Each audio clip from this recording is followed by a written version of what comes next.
식으로 기도하시며 저희에게 기도응답의 은혜와 또 하나님을 향한 새로운 마음으로 충만케 하여 주시길 원합니다. 이 시간 주의 말씀 듣기 원합니다. 성령이 이곳에 함께 하시고 우리 없어서 주의 말씀을 우리가 새롭게 마음을 결심하고 주님과의 언약의 관계 속 앞으로 나아갈 수 있도록 인도하여 주옵소서. 주께 감사하고 예수님 이름으로 기도하였습니다. 하나님 말씀 스가랴 1장입니다. 지난주까지 말라기를 했고요.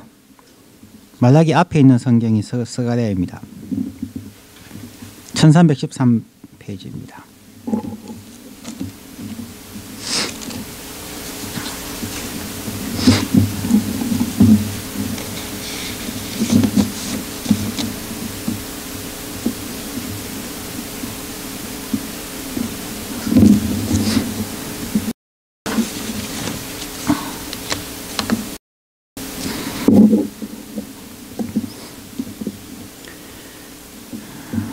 구약 성경, 제가 가진 성경 1313면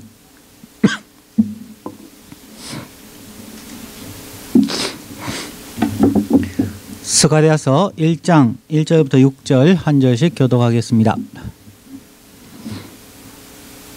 1절 다리오 왕 2년 8월에 여호와의 말씀이 id도의 손자 베레가의 아들 선지자 스가랴에게 임하니라. 가라사대 나 여호와가 무리의 열조에게 심히 진노하였느니라.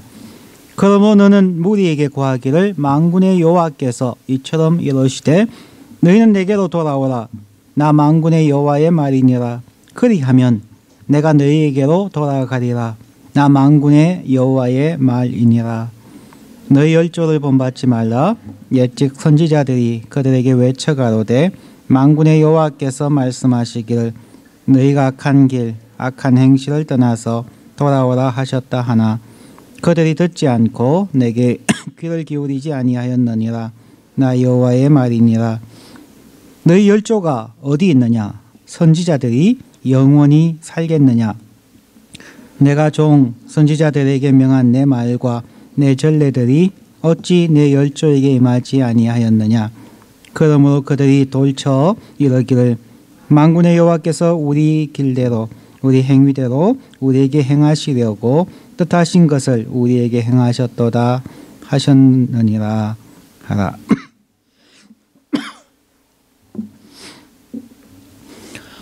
예, 말라기서가 끝나고요. 오늘부터 스가랴서를 수요일날 함께 묵상해 보기를 원합니다. 날씨가 참 많이 좋아졌습니다. 따뜻한 여름이 벌써 찾아왔습니다. 미시간에는 봄과 가을이 없습니다. 미시간에는 단 2계절만 있습니다. 5개월에서 6개월 동안 춥고 눈이 많이 내리는 겨울이 있고요. 나머지 6개월에서 7개월은 도로 공사하는 계절입니다. 요즘도 도로 공사를 시작해가지고 곳곳마다 차선이 막히고 길이 우회 도로가 생기고 복잡한 곳들이 참 많이 있습니다. 오늘 28가를 가다가 한참 가다가 보니까 앞쪽에 사인판이 보입니다. Lane closed ahead. 앞에 차선이 막히게 된다는 표시판이 나왔습니다. 순간적으로 생각을 했습니다. 그래도 레인이 하나 있으니까 계속 갈 것인가 직진할 것인가 아니면은 이 신호등에서 좌회전해서 거리는 조금 멀더라도 차를 빨리 갈 수 있으니까 시간상으로는 빨리 갈 수 있겠다 고민하다가 옳지 좌회전하고 좌회전을 하는 순간 또 생각이 바뀌었습니다. 지금 차가 많지 않으니까 다시 직진해도 괜찮을 것 같은데 그러면 여기서 유턴 할까? 그런데 이미 차가 반 정도는 돌았습니다. 그래서 이스트 페리스에서 다시 유턴을 할 것인가 계속 갈 것인가 고민을 하다가 그냥 가기로 했습니다. 어떤 분들은 그런 분들이 있죠. 앞에 차가 공사를 하든지 어떠하든 나는 이 길밖에 모른다. 하고 계속 그 길만 가시는 분들이 있습니다. 막히면 막히는 대로, 천천히 가면 천천히 가는 대로 한 길만 가시는 분이 있고요. 또 어떤 분들은 그때그때 생각을 해보고 어느 것이 더 빠른가, 더 현명한가를 생각해서 좌회전했다가 우회전했다가 때로는 스피드를 내거나 그렇게 하는 경우가 있습니다. 어느 것이 좋은지는 여러분의 선택입니다. 그것을 선택이라고 얘기하셔야지 꼭 내 성격이 그래서, 내 성격이 급해서, 내 성격이 느려서 그런 것은 아닙니다. 자신의 선택입니다. 우리의 신앙생활도 동일합니다. 우리의 신앙도 길을 가다 보면 도로공사가 많이 나옵니다. 때로는 인간관계에 도로공사가 생기기도 하고 때로는 육체적인 아픔이 있기도 하며 경제적인 어려움이 불확실성도 있으며 여러 가지 도로공사와 파톨이 생겨서 도로가 움푹움푹 파여서 마치 지뢰밭을 피해가듯이 가야 할 때도 있고 좌회전이나 우회전으로 돌이켜 가야 할 때도 있습니다. 그러나 신앙에서는 나의 생각, 나의 판단으로 좌회전이나 우회전을 하면은 그만큼 시간이 지체될 뿐만 아니라 많은 손해를 볼 수밖에 없습니다. 우리의 신앙은 우리의 판단에 의해서 좌회전, 우회전 할 수는 안 됩니다. 신앙은 나의 결정이 아니기 때문입니다. 기독교의 신앙은 하나님과 하나님의 백성 사이의 언약 혹은 계약, 다른 말로 약속의 관계입니다. 힌두교나 불교나 유교나 다른 종교나 철학에서는 자신의 결심과 노력, 자기가 세운 목표에서 나아갑니다. 마하트마 간디가 얘기했는 말처럼 사람이 무엇을 생각하느냐에 따라서 그 사람의 인생이 결정된다고 얘기합니다. 그것이 다른 종교입니다. 힌두교도 그러합니다. 불교도 자기의 결심에 의해서 108번뇌를 제어하고 오욕칠정을 다스리게 되면 덕도하게 된다고 합니다. 유교도 같은 것을 계속 반복함을 통하여 반복의 완성을 이루어감으로 군자를 이루어가는 것이 유교입니다. 그런데 유일하게 기독교만은 그렇지 않습니다. 기독교는 구약 창세기 1장부터 시작하여서 요한계시록 22장에 이르기까지 전체를 흐르는 가장 중요한 신학 중에 하나가 언약입니다. 오늘 언약에 대해서 우리가 생각을 해 보겠습니다. 그런데 오늘 스가랴 첫 시간이기 때문에 스가랴에 대해서 잠시 기본적인 부분만 설명을 하고 오늘 본문으로 들어갑니다. 스가랴 선지자의 이름의 뜻은 하나님께서 기억하신다라는 뜻입니다. The Lord remembers 라는 뜻입니다. 하나님께서 기억하신다. 이 스가랴의 이름 자체에서부터 언약 신학의 중요성이 나와 있습니다. 하나님이 기억하시는데 누굴 기억하느냐? 사람을 기억하지 않습니다. 우리는 끊임없이 하나님께서 하나님의 백성을 기억할 것이라고 생각하는데 하나님이 기억하시는 것은 언약입니다. 하나님과 하나님 백성 사이에 맺은 언약을 기억하는 것입니다. 그래서 그 언약을 깨뜨리게 되면 하나님께서는 그들을 벌하시기도 하고 때로는 마치 광야 40년의 생활같이 60만의 사람들이 다 죽음에 이르도록 하나님께서 그냥 아픈 마음으로 두실 수밖에 없습니다. 우리는 자꾸만 하나님께서 사람을 기억한다고 생각을 하시는데 사람을 기억하시지만 더 중요한 것은 언약을 기억하신다는 것입니다. 그래서 스가랴의 전체 주제 중에 하나가 언약입니다. 스가랴는 선지자이며 또한 제사장이었습니다. 그는 학개 선지자와 동시대 인물입니다. 스가랴는 바벨론의 포로로 잡혀간 상태에서 태어났습니다. 마치 오늘날 외국에서 태어난 것처럼 스가랴는 바벨론에서 태어났습니다. 그리고 BC 538년에 스룹바벨과 여호수아의 인도하에서 예루살렘으로 돌아왔습니다. 그래서 스가랴서의 주제는 유다 백성들의 신실하지 못함을 책망하는 것.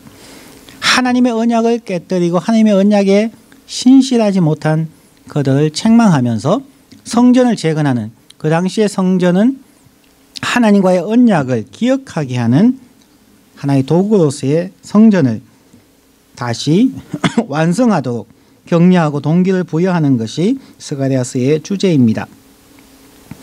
특별히 1장 7절부터 6장 8절까지 나오는 8번의 환상을 통하여서 하나님께서 보여주신 비전과 말씀을 통하여서 유다가 하나님께 돌아오면 하나님께서 그들에게 돌아오실 것을 강조합니다. 그리고 그 핵심에는 메시아 그리스도가 어떻게 오실 것이며 메시아 그리스도는 누구이시며 그분이 어떻게 이 땅을 온전하게 회복시킬 것인가에 대해서 전해주는 것이 스가랴서입니다. 그러므로 스가랴서는 언약에 대한 것과 함께 메시아 그리스도에 대한 매우 중요한 내용들을 담고 있습니다.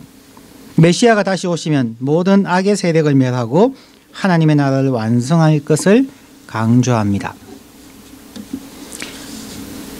오늘 본문으로 돌아가서 스가랴서 1장 1절부터 6절까지 해서 처음 시작을 하면서 여호와라는 단어가 2번 나오고 특별히 만군의 여호와 The Almighty God이라고 하는 단어가 5번이나 나옵니다.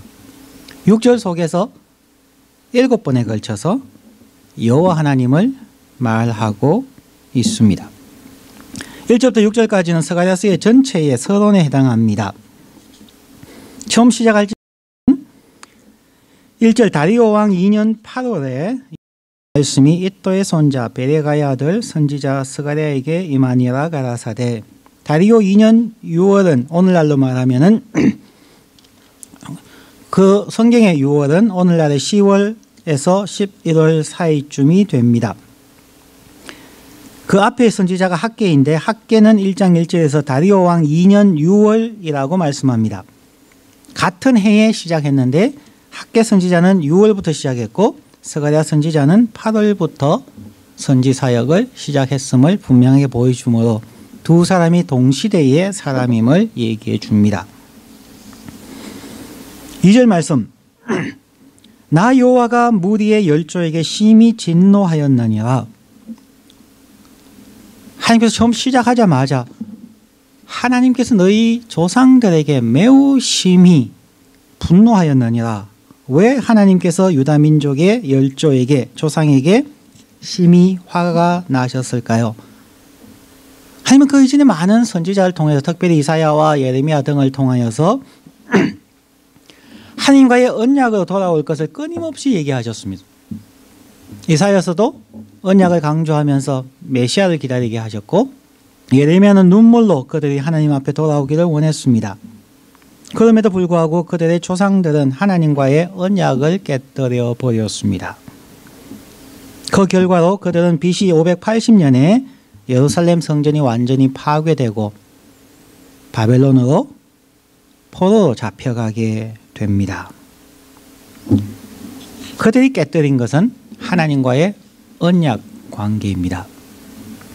오늘 언약을 특별하게 강조하려고 하는 이유는 첫 번째는 신학에서 기독교 신구약을 전체를 통틀어서 매우 중요한 신학 중에서 중요한 것이 언약 신학이기 때문이고요. 두 번째는 오늘날 기독교가 언약 신학을 잊어버림으로 말미암아서 기복 신앙이나 세상의 종교와 별 다름없는 평범한 종교로 전락해 가고 있기 때문입니다.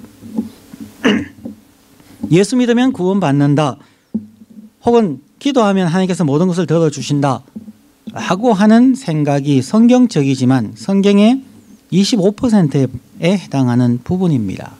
그것이 마치 전체라고 생각해버리면 그때부터 우리의 신앙에 어려움이 오게 됩니다. 더 중요한 것은 언약이기 때문에 그렇습니다. 그러면 언약 카버넌트는 최소한 4가지의 구성 요건을 가지고 있습니다. 말씀드린 것처럼 1절부터 6절 사이에서 여호와라는 단어가 2번 나오고 만군의 여호와가 5번, 합이 7번에 걸쳐서 하나님에 대해서 나옵니다. 왜 그럴까요? 언약의 구성 요건가 바로 두 당사자가 필요하기 때문에 그렇습니다. 신학적으로는 suzerain and vassal이라고 표현하는데 한쪽은 강대국의 왕이고 또 한쪽은 약소국의 왕입니다. 두 왕이 두 나라와 민족을 대표하여서 계약을 맺습니다. 성경의 대부분은 하나님 나라와 하나님이 선택하신 하나님의 백성의 나라, 백성 전체와의 관계입니다. 그런데 어느 순간부터 미국과 유럽의 개인주의가 기독교에 접목되어지면서 기독교조차도 개인주의화 되어가는 경우가 너무나 많아졌다는 것입니다. 하나님은 하나님의 교회, 우주적인 교회와 언약 관계를 맺습니다. 물론 그 중에 각 개인과도 맺지만 이 전체와 개인이라고 하는 두 관계를 우리가 조화롭게 해야 되는데 전체가 없어지고 개인과 하나님과의 구원 관계를 지나치게 강조함에 의해서 교파도 많이 나누어졌을 뿐만 아니라 같은 교단 안에서도 교회마다 신학이나 성경 해석이나 어떤 기도의 방법들이 달라져 가는 경우들을 많이 봅니다. 하나님과의 언약을 생각해서 자기를 낮추고 자기를 양보하고 하나 되어 하나님 앞에 나아가고자 하는 그러한 노력들이 많이 줄어버렸다는 거죠. 특히나 자기의 신앙의 체험들을 갖게 되면서부터 성경 말씀보다 체험을 더 강조하게 되면 점점 일처럼 흩어지게 되고 그러면 사탄은 언제든지 그 안에 그 틈 사이로 들어가서 깨뜨릴 수 있게 되기 때문에 그렇습니다.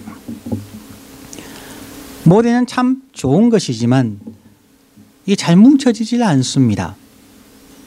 몇 번이나 설교 드리는 걸 간략하게 얘기 드리면 미시간에 있는 이 수많은 팟홀들이라고 하는 도로에서 깨어진 부분들은 아주 간단한 원리로 깨어집니다. 눈이 많이 와서도 아니고요. 눈을 제설하는 트럭의 그 불도저와 같은 날 때문에 그런 것도 아닙니다. 도로를 만들 때에 밑을 잘 다져 놓고 자갈을 한 10cm 깔고 그 위에 한 20cm의 모래를 다져 놓고 그 위에 아스팔트 한 겹, 그 다음에 2겹 이렇게 쌓는 것이 보통 미시간의 도로를 만드는 방법입니다. 그런데 여름은 더워서 아스팔트가 이완되어지고 겨울은 추우니까 수축되면서 이 아스팔트 사이에 조그마한 금이 생깁니다. 그러면 겨울에 눈이 오면 그 눈이 녹으면서 아스팔트 틈 간격으로 내려가서 모래 사이에 들어가게 됩니다. 그러면 추워지면 모래 사이에 들어가는 물이 고체화되면서 얼면서 이게 부피가 늘어나서 아스팔트를 들어 올리게 되고 다시 날씨가 따뜻해지면 물은 다시 액체가 되니까 모래는 다시 자기 위치로 갑니다. 그런데 아스팔트는 고체이기 때문에 한번 들려버리면 다시 내려가지 않습니다. 그럼 그 밑에 에어팩이 생기게 되고 공기 주머니 때문에 차가 지나가면 도로가 다 깨어져 버립니다. 이 원리가 기독교 안에서도 동일하게 일어날 수 있다는 것입니다. 각 개교회주의와 개인주의가 모래알처럼 섞여 있다가 그 안에 인간의 욕심과 사단의 유혹과 여러 가지 시련들이 오면서 이게 부풀어져 버리면 교회 전체가 부풀어져 버리고 그러다가 인간의 경험이 수그러들면은 자기와 하나님과의 관계만 생각하다가 이웃을 생각하지 아니하고 공동체를 생각하지 않다가 다시 수축되어져 버리면 거기에 에어팩이 생겨서 사탄이 언제라도 누르면 깨어져 버릴 수밖에 없는 미시간의 도로와 같은 것이 우리의 신앙, 우리 가정, 교회, 전체 교회에 아픔이고 약점일 수 있다는 것을 보셔야만 합니다. 신학 때문에 시험 들거나 교회가 깨어지는 경우는 별로 없습니다. 대부분은 개인들의 신앙의 스타일 때문에, 자기의 호불호 때문에 생기는 경우가 참 많이 있습니다. 어쨌든 다시 돌아가서 언약의 첫 번째가 두 당사자입니다. 강대국 왕과 약소국 왕이 두 나라를 대표하여서 계약을 맺는 것이 언약입니다. 두 번째는 계약의 내용입니다. 강대국은 약소국을 군사적으로 보호해주며 여러 가지 어려움을 겪었을 때에 도움을 준다. 약소국은 공물을 바치고 혹은 왕자들을 보내어서 볼모 잡히며 군사를 파견해 주기도 하고 절기 때마다 사절단을 보내는 역할을 합니다. 세 번째 언약의 요인은 상벌 규정입니다. 그들이 함께 맺은 약속을 지키면 축복하고 약속을 어기면 죽음이나 그에 상하는 벌을 내린다는 내용입니다. 네 번째는 의식입니다. 양국 왕과 신하들이 참석한 가운데 의식을 치릅니다. 이 의식이 어떠한지를 보여주는 것이 창세기 15장에 나옵니다. 창세기 15장에서 하나님께서 아브라함에게, 아직 자녀가 없는 아브라함에게 말씀합니다. 아브라함아, 두려워하지 말라. 너의 자녀가 어떠할 것인지 자 하늘을 우러러 무별을 셀 수 있나 보라. 또 그에게 이르시되 너의 자손이 이와 같으리라. 6절 아브라함이 여호와를 믿으니 여호와께서 이를 그의 의로 여기시고, 즉 아브라함의 자녀가 하늘의 별처럼 많아질 것을 얘기하고 난 후에 바로 맺으시는 것이 언약입니다. 자, 그 언약을 위해서 하나님께서 8절부터 나옵니다. 여호와께서 그에게 이르시되, 아브라함에게 이르시되 나를 위하여 3년 된 암소와 3년 된 암염소와 3년 된 수양과 산비둘기와 집비둘기 새끼를 취할지니라. 아브라함이 그 모든 것을 취하여 그 중간을 쪼개고 그 쪼갠 것을 마주 대하여 놓고 그 새는 쪼개지 아니하였으며 설개가 그 시체 위에 내릴 때에는 아브라함이 쫓았더라. 해질 때에 아브라함이 깊이 잠든 중에 캄캄함이 임함으로 심히 두려워하더니 여호와께서 아브라함에게 이르시되 너는 정령이 알라. 너의 자손이 이방에서 객이 되어 그들을 섬기겠고 그들은 400년 동안 내 자손을 괴롭게 할지니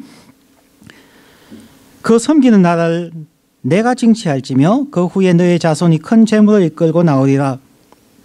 너는 장수하다가 평안히 조상에게로 돌아갈 것이요 내 자손은 4대 만에 이 땅으로 돌아오리니 이는 아모리 족속의 죄악이 아직 관영치 아니함이라 하시더니 17절 해가 져서 어두울 때에 연기나는 풀무가 보이며 타는 횃불이 쪼갠 고개 사이로 지나더라. 18절 그날에 여호와께서 아브라함으로 더불어 언약을 세워 가라사대 내가 이 땅을 애굽 강에서부터 그 큰 강 유브라데까지 너의 자손에게 주리니 하고 쭉 나옵니다. 하나님께서 아브라함에게 축복을 약속하고 난 후에 마지막에 언약을 맺으시는데 3년 된 짐승들을 양 배를 갈라서 양쪽으로 쫙 배열해 놓습니다. 그러니까 피가 줄줄 흐르는 동물의 사체를 쭉 놓아놓고 두 왕이 그 시체들 사이로 나란히 걸어가면서 협약문을 읽습니다. 조금 전에 말씀드린 것처럼 약소국을 이렇게 도와주고 약소국은 강대국의 이러한 것들을 행해야 됩니다. 라는 것을 쭉 읽으면서 갔다가 돌아옵니다. 그러면 두 당사자가 있고 협약문이 읽혀지고 그 다음에 세 번째는 만약 안 지키면 양옆에 있는 시체들처럼 당신들은 다 진멸당할 것입니다. 그리고 그것을 쭉 걸어갔다가 돌아오는 것을 통하여서 의식을 진행하는 것입니다.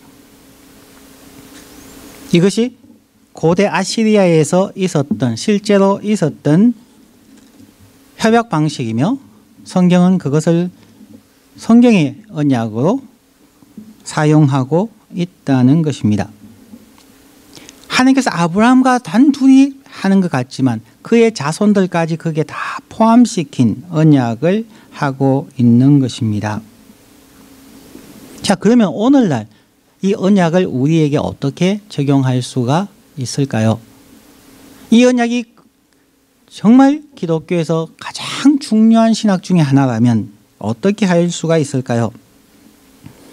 첫 번째, 두 당사자라고 하는 것처럼 하나님과 하나님의 백성이라는 개념을 우리는 분명하게 가지고 있어야 합니다. 하나님과 나 이상으로 하나님과 하나님의 백성이라는, 하나님이 나의 만군의 여호와, 창조주, 구원자라는 분명한 개념이 있어야 된다는 것입니다. 그래서 스가랴는 1절부터 6절까지에서 7번에 걸쳐서 여호와, 더 나아가서 만군의 여호와, 하나님은 너희들의 언약의 강대국의 왕이시다 라는 것을 강조하고 있는 것입니다. 만군의 여호와 하나님이란 그 말 속에서 그 말을 듣는 유다 백성들은 맞습니다. 우리는 언약의 상대방입니다. 하나님만이 우리의 만군의 여호와 되시고 우리는 약소국입니다 라는 고백입니다. 과연 우리가 예배할 때마다, 하나님 앞에 나아갈 때마다 그러한 관계를 분명하게 하고 있는지, 정말 하나님의 거룩하심과 하나님의 진리 앞에서 우리가 어떻게 행동하는지 생각해 보아야 합니다. 두 번째, 계약의 내용입니다. 구약에서는 모세의 율법 혹은 십계명, 그러나 전체적으로 따지면 하나님과 예수 그리스도의 말씀입니다. 정말 하나님과 우리 사이에 그냥 예수의 보혈로 끝나십니까? 아니면은 정말 언약의 내용인 하나님의 말씀을 읽고 또 읽겠습니까? 만약 여러분들이 은혜에 가서 론을 하신다면 그 깨알같이 쓰여져 있는 컨트랙트의 내용들을 다 읽을 것입니다. 자칫 하나 안 보았다가 10만 불, 20만 불이 공중에 떠버릴 수도 있기 때문입니다. 만약에 생명에 대한 것이라면 더더욱 읽지 않겠습니까?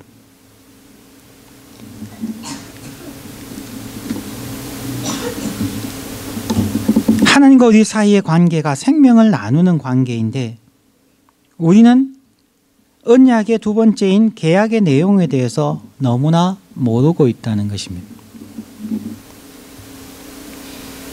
무엇을 하여도, 요리를 하여도 요리책을 아마 몇 번씩 보실 겁니다. 요리책 한번 보시고 요리 맛있게 나오시던가요? 요리책 보고 또 보시고 실습해 보시고 또 설탕이나 무엇의 양을 조절해 보시면서 맛있는 음식이 나올 때까지 끊임없이 반복해 가실 것입니다. 그런데 신앙에서는 그러지 않으시는 것 같아요. 첫째는 요리책을 안 보시고요. 성경은 그냥 덮어놓고 믿는 거다. 그래서 덮어놓으시죠. 성경을 읽지 아니하고 하나님의 언약의 백성이 된다는 그 자체가 사실은 잘못된 것입니다.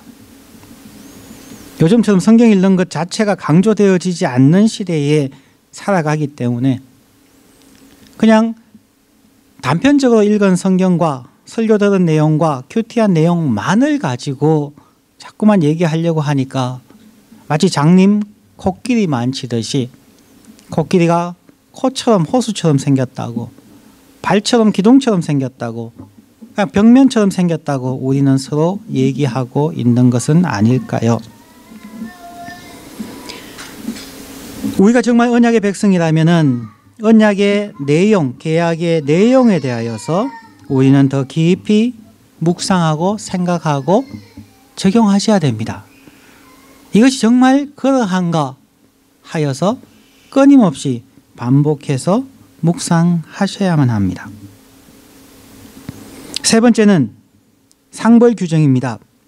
신명기 28장에 보면은 상벌 규정이 나옵니다. 28장 1절부터 14절까지에는 순종에 대한 축복의 내용이 나오고 15절부터 68절까지에서는 불순종에 대한 저주의 내용이 나옵니다.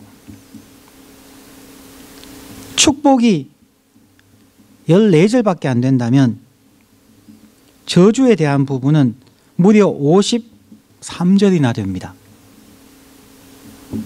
4배, 거의 4배가 되는 상황입니다. 그런데 우리는 예수 믿으면 다 복받는다고 생각합니다. 내가 어떻게 살든 예수 믿으니까, 예수 안에 있으니까, 기도하니까 복받을 것이라고 얘기합니다. 그건 성경과는 전혀 관계없는 얘기입니다.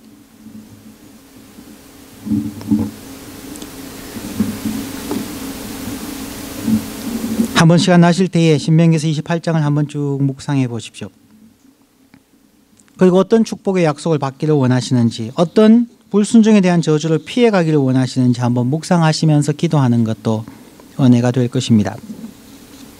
네 번째, 의식은 구약에서는 제사의식이었고 신약에서는 예배와 여러 가지 경건의 시간이라 하나님과의 관계, 경건의 시간이라 할 수가 있겠습니다. 우리가 스가랴 시대에 유다 백성들의 실수를 범하지 않을, 하나님의 말씀처럼 하나님께서 심히 분노하게 하지 아니하려면은 우리는 언약으로 돌아가야만 합니다. 힘들지만 언약으로 돌아가야만 합니다. 하나님과 나와의 관계를, 하나님과 우리와의 관계를, 하나님과의 관계를 분명히 묵상하고 새기고 상벌의 내용뿐만 아니라 계약의 내용들을 계속 숙지해서 익혀야만 합니다. 그것이 예배라는 의식을 통하여서 끊임없이 고백되어져야만 합니다. 언약을 깨뜨린 유다의 열조들에게, 조상들에게 내가 심히 진노하였느니라고 말씀하신 하나님께서 스가랴 때문에, 스가랴라는 이름 때문에, 즉 하나님께서 기억하셨다는 그 내용 때문에 하나님께서는 언약을 기억하시고 3절에서 간절한 마음으로 그들을 부릅니다. 3절, 그러므로 너는 무리에게 고하기를 만군의 여호와께서 이처럼 이러시되 너희는 내게로 돌아오라. 나 만군의 여호와의 말이니라. 그리하면 내가 너희에게로 돌아가리라. 나 만군의 여호와의 말이니라. 3절 한 절 속에 만군의 여호와가 3번이나 나옵니다. 언약의 당사자로서, 강대국의 왕으로서 내가 너희에게 말한다. 정신 차리고 돌아오라는 다소 위협적인 표현입니다. 돌아오라. 그러면 내가 너희에게로 돌아갈 것이다.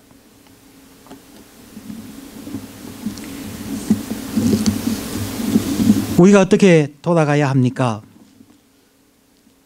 우리가 하나님 앞에 돌아가는 그 삶의 모습들을 하나님께서는 성경을 통하여서 분명하게 말씀들을 합니다. 특별히 역대하 7장의 말씀은 분명하게 어떻게 돌아가야 하는지를 보여줍니다. 역대하 7장 12절부터 14절을 읽습니다. 밤에 여호와께서 솔로몬에게 나타나사 이르시되 내가 이미 너의 기도를 듣고 이것을 택하여 내게 제사하는 성전을 삼았으니 혹 내가 하늘을 닫고 비를 내리지 아니하거나 혹 메뚜기로 토산을 먹게 하거나 혹 연병으로 내 백성 가운데 유행하게 할 때에, 이 부분이 신명기서 28장에 나오는 저주입니다. 불순종에 대한 저주의 내용입니다. 너희가 그렇게 불순종으로 인하여서 저주받고 힘들고 고통스러울 때에 역대하 7장 14절의 말씀을 기억하라는 것입니다. 7장 14절 말씀 읽습니다. 내 이름으로 일컫는 내 백성이, 복수입니다. 내 이름으로 일컫는 언약의 당사자인 내 백성이 그 악한 길에서 떠나 첫 번째는 악한 길에서 떠나, 두 번째는 스스로 겸비하고 스스로 겸손하며, 세 번째 기도하여 내 얼굴을 구하면, 기도하고 하나님의 얼굴, 하나님의 임재를 구하면, 하나님 앞으로 돌아오면 내가 하늘에서 듣고 그 죄를 사하고 그 땅을 고칠지라 고 말씀합니다. 우리의 땅을 고치는 방법, 기독교를 고치는 방법, 교회를 고치는 방법, 우리의 가정, 우리 자신을 고치는 방법입니다.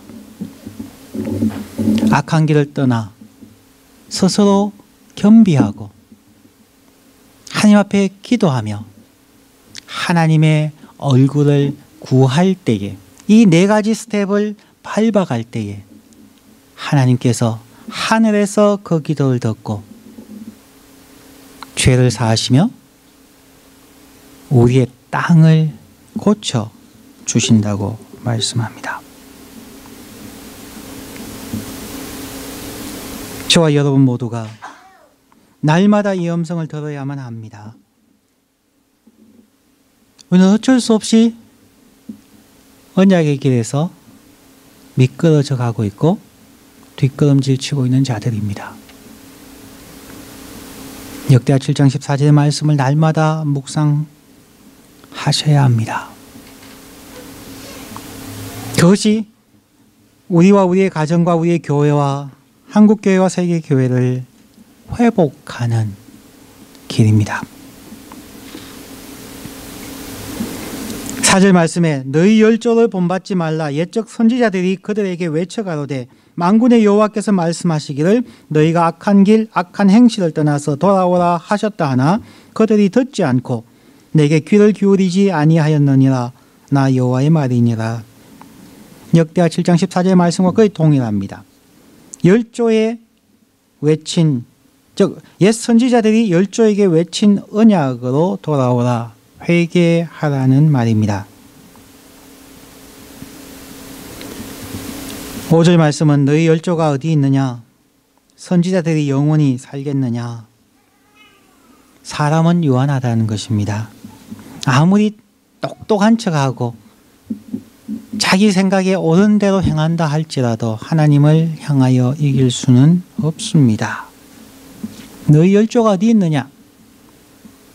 더 나아가면은 우리의 신앙이 어디에 있느냐? 옛날에 지난번 여기 오셨던 강 교수님을 통하여서 대화하면서 그런 얘기를 하시더라고요. 그분이 한국에서 지성인 가운데 손봉원 교수님 다음으로 유명한 강영한 장로님이 책을 엄청나게 많이 쓰셨고 그분의 집에 가면 책이 2만 권이 넘습니다. 그분이 저에게 그런 고백을 하셨습니다. 나 죽고 나서 몇 년만 지나가도 아무도 기억 못할 거다. 내 책을 누가 기억하며 내가 소장하고 있는 저 많은 책들을 누가 사용할까? 그때 한참 그분이 전도서에 빠져 계실 때였습니다. 우리의 자랑하는 것, 신학 박사 혹은 신앙의 체험, 이 모든 것도 오래가지 않습니다.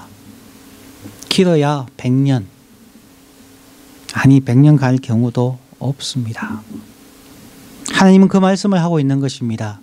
한때 이스라엘이 그렇게 신앙이 좋았다고 얘기하고 한때 솔로몬의 영화를 이야기하고 자기의 선조 다윗 왕을 얘기하지만 그들이 어디에 있느냐? 다 죽어 흙이 되었다는 것입니다. 그러면서 6절 말씀에 내가 종 선지자들에게 명한 내 말과 내 전례들이 어찌 너의 열조에게 임하지 아니하였느냐? 그러므로 그들이 돌이켜 이르기를 만군의 여호와께서 우리 길대로 우리 행위대로 우리에게 행하시려고 뜻하신 것을 우리에게 행하셨도다 하였다 하셨느니라. 결국 하나님의 주권입니다. 하나님께서 뜻하신 대로 행하셨습니다. 어떻게요? 언약의 방식대로입니다. 하나님 말씀에 순종한 자에게는 축복하셨고 그렇지 못한 자들은 다 형벌 속에 사라져 갔습니다.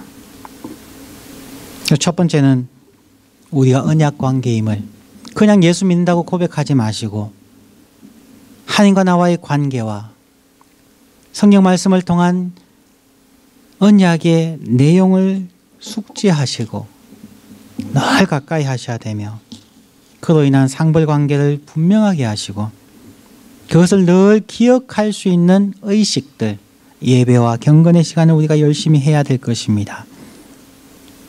그럼에도 불구하고 과연 우리가 그런 복된 길을 갈 수 있을까 걱정되시겠죠. 그래서 마지막으로 제가 성경 구절 세 구절을 읽어드리고 설교를 마칩니다. 우리 자신들만 생각하면 불가능해 보입니다. 자, 제가 성경 세 구절 읽습니다. 동일한 것이 무엇인지 찾아보십시오. 첫째는 열왕기하 19장 31절입니다. 남은 자는 예루살렘에서부터 나올 것이요 피하는 자는 시온에서부터 나오리니 여호와의 열심히 이 일을 이루리라 하셨나이다. 두 번째 이사야서 9장 7절. 그 정사와 평강의 더함이 무궁하며 또 다윗의 위에 앉아서 그 나라를 굳게 세우고 자금 이후 영원토록 공평과 정의로 그것을 보존하실 것이라. 만군의 여호와의 열심히 이를 이루시리라. 세 번째 이사야서 37장 32절. 이는 남는 자가 예루살렘에서 나오며 피하는 자가 시온에서 나올 것임이라. 만군의 여호와의 열심히 이를 이루시리이다. 오늘 스가랴서에 나오는 동일한 단어 만군의 여호와, 만군의 여호와의 열심히, 그 하나님의 열정이 이 일을 반드시 이루신다는 것입니다. 그렇기 때문에 하나님을 의지하십시다. 언약 관계 속에서 하나님은 만군의 여호와이시기에 반드시 그분의 열정으로 저와 여러분을 그리스도의 형상을 회복하고 언약의 주체로 설 수 있도록 인도해 주실 것입니다. 앞으로 우리 스가랴서를 통하여서 언약의 모습들을 더 많이 살펴보기를 원합니다. 기도하겠습니다.